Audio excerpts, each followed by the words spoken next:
ध्येय टीवी के daily MCQ programme में आपका स्वागत है। इस प्रोग्राम के तहत हम आपके लिए लेकर आते हैं आईएएस, पीसीएस और अन्य प्रतियोगी परीक्षाओं के लिए ज़रूरी बहुविकल्पीय प्रश्न।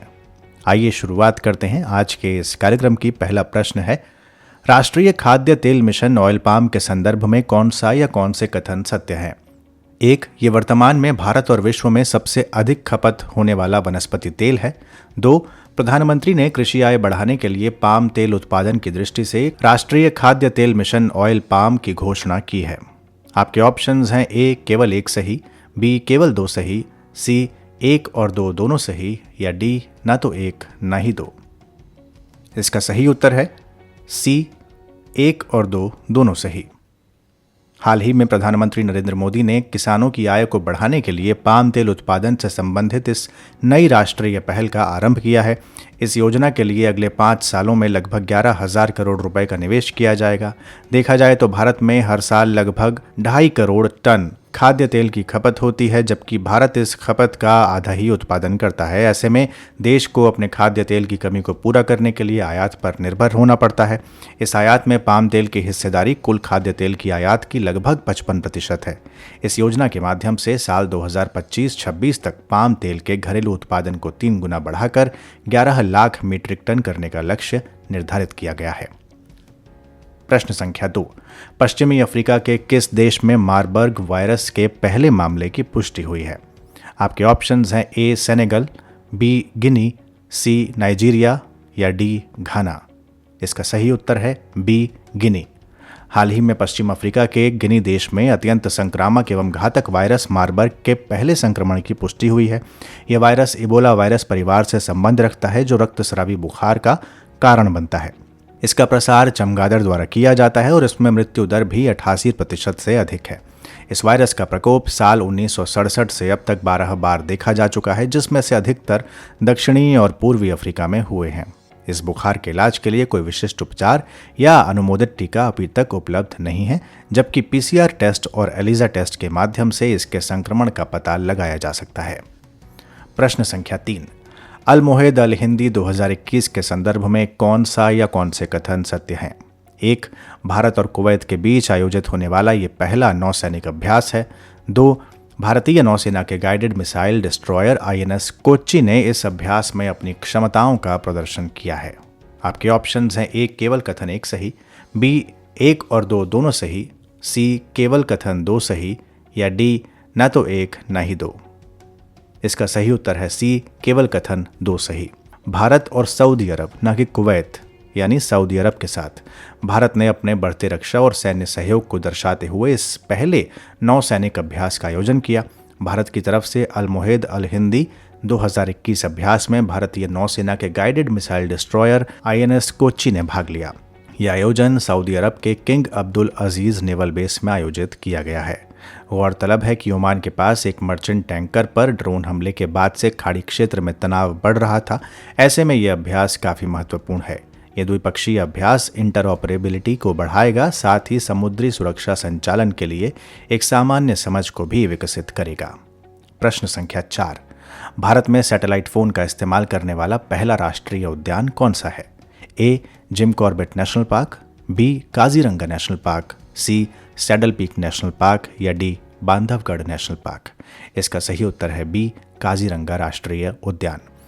Kaziranga National Park satellite phone का उपयोग करने वाला देश का पहला नेशनल पार्क बन गया है। सैटेलाइट फोन किसी भी स्थान से उपग्रहों के माध्यम से जुड़ सकते हैं, जबकि साधारण सेल फोन मोबाइल नेटवर्क पर निर्भर होते हैं।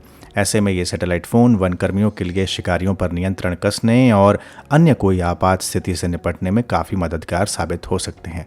वैसे आपको बता दें कि भारत में आम जनता के लिए सैटेलाइट फ़ोन का इस्तेमाल करने की अनुमति नहीं है।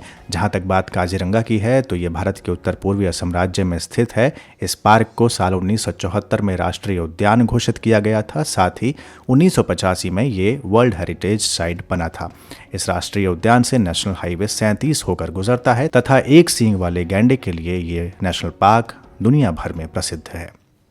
प्रश्न संख्या 5, हाल ही में किस शहर को भारत का पहला वाटर प्लस शहर घोषित किया गया है? आपके ऑप्शंस हैं ए भोपाल, बी इंदौर, सी अहमदाबाद, या डी देहरादून। इसका सही उत्तर है बी इंदौर। मध्य प्रदेश के इंदौर शहर को स्वच्छ सर्वेक्षण 2021 के तहत देश का पहला वाटर प्लस शहर घोषित किया गया। ये सर्वे स्वच्छ भारत मिशन के एक हिस्से के रूप में देश भर के शहरों और कस्बों में स्वच्छता, आरोग्यता एवं साफ सफाई का वार्षिक सर्वेक्षण है। सर्वेक्षण के मुताबिक शहर के 30% सीवेज जल का पुनर्चक्रण एवं पुनः उपयोग किया जा रहा है। शहर में रिसाइकिल जल का उपयोग आम जनता अपने बगीचों एवं निर्माण स्थलों में कर रही है। साथ ही शहर में कुल 7 सीवरेज ट्रीटमेंट प्लांट स्थापित किए गए हैं, जिनसे प्रतिदिन लगभग 110 मिलियन लीटर जल को रिसाइकिल किया जाता है।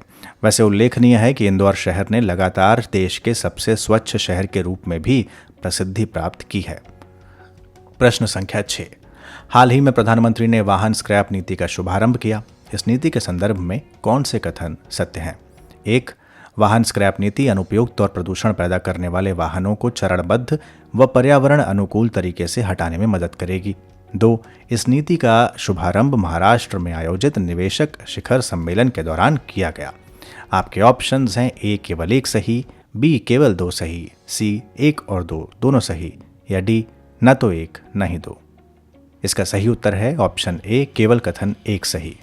हाल ही में प्रधानमंत्री ने गुजरात में, न कि महाराष्ट्र में, याद रखिएगा, गुजरात में आयोजित इन्वेस्टर्स समिट के दौरान वाहन स्क्रैप नीति का शुभारंभ किया।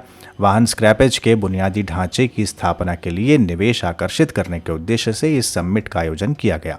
नई स्क्रैपेज नीति चक्रीय अर्थव्यवस्था यानी सर्कुलर इकोनॉमी और वेस्ट टू वेल्थ में परिवर्तित करने वाले अभियान से जुड़ी हुई है। इसके माध्यम से अनुपयुक्त वाहनों को वैज्ञानिक तरीके से सड़कों से हटाने में मदद मिलेगी। ये नीति रीयूज, रिसाइकिल और रिकवर के सिद्धांत का पालन करती है और वाहन सेक्टर एवं मेटल सेक्टर में देश को आत्मनिर्भर बनाने में मददगार साबित होगी। प्रश्न संख्या 7। वर्तमान में भारत की अक्षय ऊर्जा क्षमता के संदर्भ में निम्न में से कौन सा या कौन से कथन सत्य हैं? 1. भारत ने अक्षय ऊर्जा के क्षेत्र में 100 गीगावाट के महत्वपूर्ण पड़ाव को पार कर लिया है। 2. साल 2030 तक 450 गीगावाट अक्षय ऊर्जा क्षमता स्थापित करने का भारत का महत्वाकांक्षी लक्ष्य है। आपके ऑप्शंस केवल 1, बी केवल 2, सी 1 और 2 दोनों सही, या डी 1 और 2 दोनों गलत। सही उत्तर है सी दोनों सही। हाल ही में भारत ने अक्षय ऊर्जा क्षमता के क्षेत्र में 100 गीगावाट के लैंडमार्क को पूरा कर लिया।